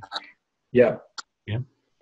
So when you're looking at how you can look at those, it might be that you don't want to get rid of your email or don't want to get rid of your imaging system, etc. But how can you create a system that's going to go through and catalog what you've got there and index it and make sure you've got the right metadata and things applied? Yeah. And that would be a brilliant use case as to how to make that work. And I'm kind of guessing everyone will be quite happy to take on board a small amount of pain to get the benefits of being able to find things whenever they wanted. So, for example, if you're creating a new SolidWorks image, then putting the right metadata around that image about, I don't know, maybe the client, maybe the value, maybe the project that it's related to, maybe some of the key components that are inside it, people would be happy to add that level of information to it if it doesn't already exist. Yes, yeah, absolutely. Yeah. Yeah. So from a project, we're building a piece of kit. So technically wise, all the way down to every component that's on that piece of kit, with part numbers, with export information when we're supplying parts to overseas, we have to produce all various bits of documentation to support every component. So we're building that up within PDM works of SolidWorks. But if you haven't got access to that, you can't see it. So that's where the integration aspect is where we have a great need that we don't currently have. Yeah. And then from an email perspective, do you guys use something like Office 365 for that? We have all licensed versions of Office. Yeah, we don't use 365 currently. Oh, okay. Okay, because again, one of the opportunities there is there is the opportunity to use enterprise search within Office 365, which if you already have Office and things in place, would have been able to extend that out to any of your file systems, etc. So then being able to build out that capability, so you've got one place you can search, and it will automatically search your emails, it will automatically search your document libraries, and it obviously give you the first starting point. And then the difficult part next is then how do you integrate some of the databases? So, for example, some of the financial pieces. And then thinking about how you would do that, that might be a case of if the financial software you use has an API built into it, then you can close that to the search. Or it might be on a periodic basis, you just export a report from the financial system. You can maybe get that as an automatic system, which goes into your document library. So again, think around the problem sometimes as to how to get it working. Because sometimes the most direct route of getting the information into your search engines can be the most costly as well. Yeah, good. Cool. So that I think would be a worthwhile having a look into as an option. Okay. The enterprise search thing, yeah. So yeah, it's new to me, so I'll explore it, investigate it from there. Yeah, it's part of the Office 365 SharePoint Online tools. Okay. I did look at SharePoint probably about 10 years ago now and started to get it going with that. But then I lost my enthusiasm to keep it all going. But is it well utilized today? Is it increasingly utilized? Yeah, if you read any of the analyst reports, if you look, for instance, at the Gartner Magic Quadrant, which is what most industries look for, Microsoft SharePoint is in the top quadrant, so it's the one that's the most visionary and explorative and all that kind of stuff. And it's also the most deployed document management system in the world by far. So as far as that solution goes, it's very, very well tested. Would it be the right for your organisation? I don't know. We'd have to run those requirements, etc. But it's probably worthwhile a good look at to start with, even if you don't use the SharePoint for its document management piece, if you just use it for the search capability, plus you can get it to index your file shares. So it can look at just where you currently store your files at the moment, and it can get results back from there. So yeah, there's lots of different options that you could look at with that one. Good. Okay. Thank you. Okay. Brilliant. So with 5 minutes remaining, we're going to quickly canter on to part 3, which is what we're going to do to look at your next steps to make sure you're going to maximise your success and profit from your digital strategy based on what we've been doing today. Because I'm sure you even know people, or maybe you've even had this before in your past. You've been on some great courses, you've done some great workshops, you've had some fantastic content or advice, and then you've kind of not followed up on it. It's kind of lived on your shelf, and your shelf becomes the most updated subject in your entire organisation. But that really doesn't help your business development or your personal development. It just develops your shelf effectively. Now, what a lot of psychologists have found is that if you create an action plan straight away off the back of what you've learned, you're more likely to take and continue to be in action and succeed in doing that action. Because let's face it, nothing happens by just thinking about it. You've got to take action and do something about it. Now, there's lots of different methods you can use for this. I extended one called schemes. I don't know if it's one you've come across before in the past, but I find it's a really nice, simple way of being able to put down what your next action points are and keep you focused in how you're going to do that. So you've got a copy of this also in your workbook, so you can follow this and fill it out as you're going through it. But to go through each of the different items, the first one is all about creating space. So this is talking about creating space in your schedule. So to be able to make this work is going to require your time. Now, I know you're all busy people, being MDs, CEOs, etc., of your own firms. But the reality is any change does require your time and attention. And it's being realistic about what time and attention you can give any kind of change project, whether that's a digital transformation project or otherwise. You also need to be thinking about what cash is required. Now, it might be that you don't know exactly how much it's going to cost you at this point in time, but you need to be thinking realistically about how much funding you could potentially put into something such as taking on digital technology and digital strategies, whether that's utilising online services, whether that's paying for a product, whether that's a one-off payment or anything. Just so, again, you can start to formulate in your own mind where this goes. So as an example, we talked about things like Office 365 straight away. That has a monthly cost commitment for you and each member of staff. And you've also then got the commitment to implement that technology. So that's got an upfront one-off change cost as well. So again, really think about where those cost buckets are going to come in. And as you start to iterate through this, that should become clearer. Also think about who you need as your helpers. So who's going to be handling the change? How they're going to make it work? Have you got the right people to execute against this? Do you have the right people inside your organisation actually to run this afterwards as well? So again, really start to brainstorm where those things are. And again, you may not have all the answers today, but as you start to iterate through this week on week, you'll start to be able to fill some of those gaps. Think about what materials you're going to need. So what processes you need to define, what procedures you need to find, what data do you need to have, what information you need to have, how do you need to structure it. It might be, for example, you need to do research to find out more information. So where are you going to find that information from? What articles could you read? Where could you reach out to find out that piece of information? Maybe somebody you know could help or direct you in that way. Also think about what kind of expertise you need, what skills you need for running it before you put the change in place, and also what skills you need after it and during the change itself. Because again, that piece around training, around adoption, about change management, about really making sure people understand what's coming their way and get on board with it is really important. So it might be that you need to teach them training about the online service. It might be that you need to help them go through what the new process is going to be. In some cases, it might just be a case of you need to keep them informed just to make sure that they have the warm, fuzzy feeling that actually everything's being done with them and not done to them. The other thing to think about is the risks. So what things could occur that would make it that your plan does not succeed? What are going to be the things that are going to stop you in your tracks?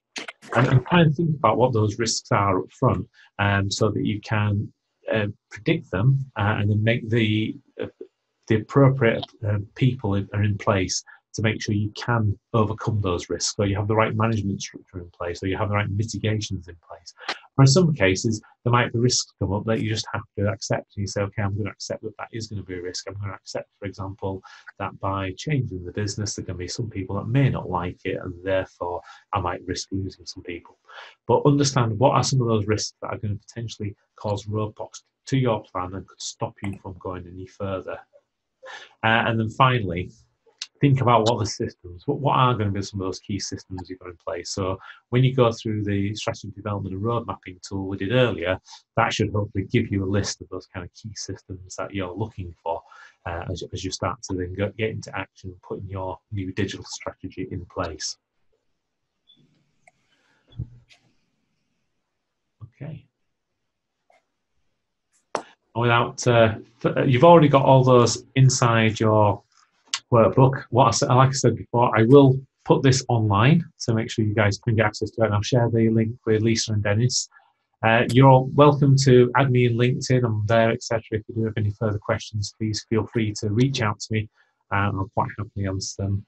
Hopefully you found this useful and informative, and giving you the best of luck in your development of new digital strategies moving forwards, and hope Corona proves to be a productive time for you as well as a disruptive time for you. Thank you, David. That's really that's really useful. I've got actions to go away. Hopefully, I've got a bit of time to implement them. Yeah.